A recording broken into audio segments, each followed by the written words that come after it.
안녕하세요. 하나님의 말씀을 배달합니다. 요교교회 박연성 목사입니다. 오늘 묵상할 본문은 사도행전 11장 19절에서 30절까지의 말씀인데요.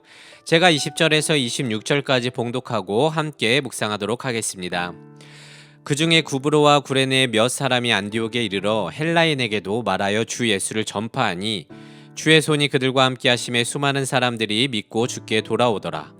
예루살렘 교회가 이 사람들의 소문을 듣고 바나바를 안디옥까지 보내니 그가 이르러 하나님의 은혜를 보고 기뻐하여 모든 사람에게 굳건한 마음으로 주와 함께 머물러 있으라 권하니 바나바는 착한 사람이요 성령과 믿음이 충만한 사람이라. 이에 큰 무리가 주께 더하여지더라. 바나바가 사울을 찾으러 다소에 가서 만남에 안디옥에 데리고 와서 둘이 교회에 1년간 모여 있어 큰 무리를 가르쳤고 제자들이 안디옥에서 비로소 그리스도인이라 일컬음을 받게 되었더라. 오늘 말씀은 그리스도인이란 단어가 성경에서 최초로 언급되는 곳입니다. 과연 그리스도인이란 어떤 존재인지 살펴볼 수 있는 중요한 본문인데요. 대강의 내용은 이렇습니다. 스데반의 순교 이후 뿔뿔이 흩어진 디아스포라들이 각 곳에서 유대인들에게만 말씀을 전하다가 그중 구브로와 구레네 몇 사람들이 안디옥에서 헬라인 즉 이방인들에게도 예수를 전하게 됩니다. 그리고 이로 인해 많은 이방인들이 주께 돌아왔고 이를 확인하기 위해 바나바를 보냈는데 그곳에서 그는 이방인에게 임한 주의 은혜를 목격하였고 그렇게 사람들을 격려해 주었습니다. 후에 다소에 있는 사울, 우리가 잘 알고 있는 바울을 데리고 와서 둘이서 1년 동안 그곳에서 머물며 많은 사람들을 가르쳤다고 기록하고 있는데요. 그곳에서 그들은 그리스도인, 즉 그리스도의 사람이라고 불리우게 되었다는 내용입니다. 여기서 우리는 그리스도인의 특징을 엿볼 수 있는데요. 먼저는 그리스도인은 자칭이 아니라 타칭이라는 것입니다. 믿는 자들이 나 스스로 그리스도인이야 하고 말한 게 아니라 그렇게 불리워졌다는 것입니다. 당시 시저의 군인을 시저인, 폼페이 군인을 폼페이인이라고 불린 것처럼 그리스도를 따르는 집단만의 특징을 가진 자들을 향해서 사람들이 그리스도인이라고 불렀습니다. 그런데 여러분 생각해 보세요.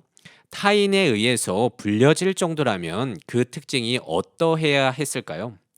만약 그 특징이 일시적이고 일관되지 않았다면 그렇게 불리우지 않았을 것입니다. 제가 잠깐 기타를 쳤다고 해서 사람들이 저를 기타리스트라고 부르지 않을 것이고요. 제가 컴퓨터를 잠깐 만졌다고 해서 저를 프로그래머라고 부르지 않을 것입니다. 그래서 그리스도인이라 불리기 위해서는 그 모습이 일관되고 지속적이었어야 하는데 이들이 그랬다는 것이죠. 처음에 이들은 주위의 일반적인 유대교 신자들과 다를 바 없었을 것입니다. 비슷한 생김새와 옷 입는 것, 말투 등 별 차이가 없어 보였는데 기존 유대인들과 달리 이들은 흩어진 곳에서도 예수를 열심히 전하는 것 아니겠습니까?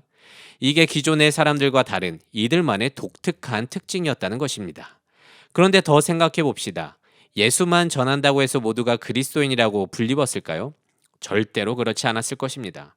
예를 들어 인생은 죄송합니다. 개판인데 예수만 전한다고 해서 그리스도인이 되지 않잖아요. 그래서 그리스도인들은 예수를 전하는 것 외에도 예수의 가르침을 일상에서 일관되고 지속적으로 실천했을 것이고요.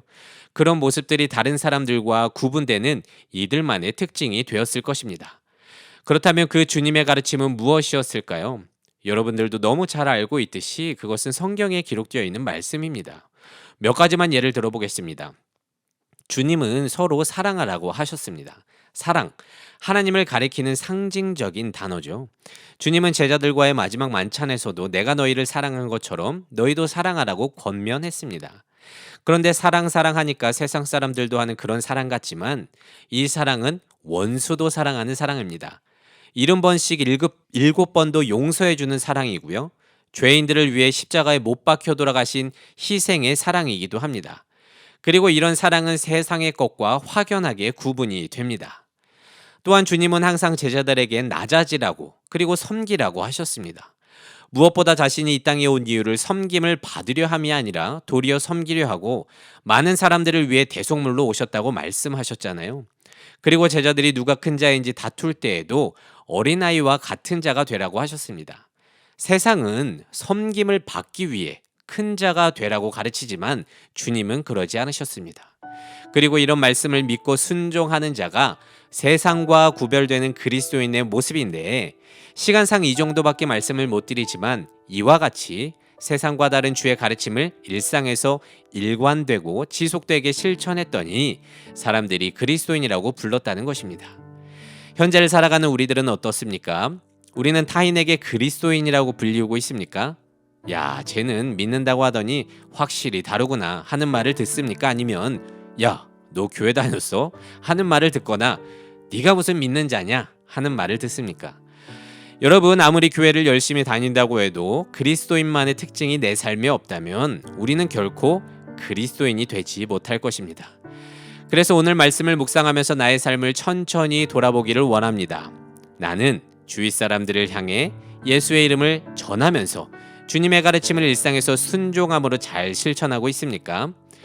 부디 내 멋대로 믿는 것이 아니라 성경의 말씀대로 살아감으로써 주위로부터 그리스도인이라고 불리우는 우리 모든 진짜 믿는 자들이 되시기를 진심으로 소망합니다. 오늘의 말씀을 묵상하며 내 삶에 적용하기를 원합니다. 나의 일상 속에서 세상과 구분되는 그리스도인 된 모습이 드러나고 있는지 돌아봅시다. 그리고 삶 속에서 그리스도인 된 모습을 하나씩 실천해 보기를 결단합시다.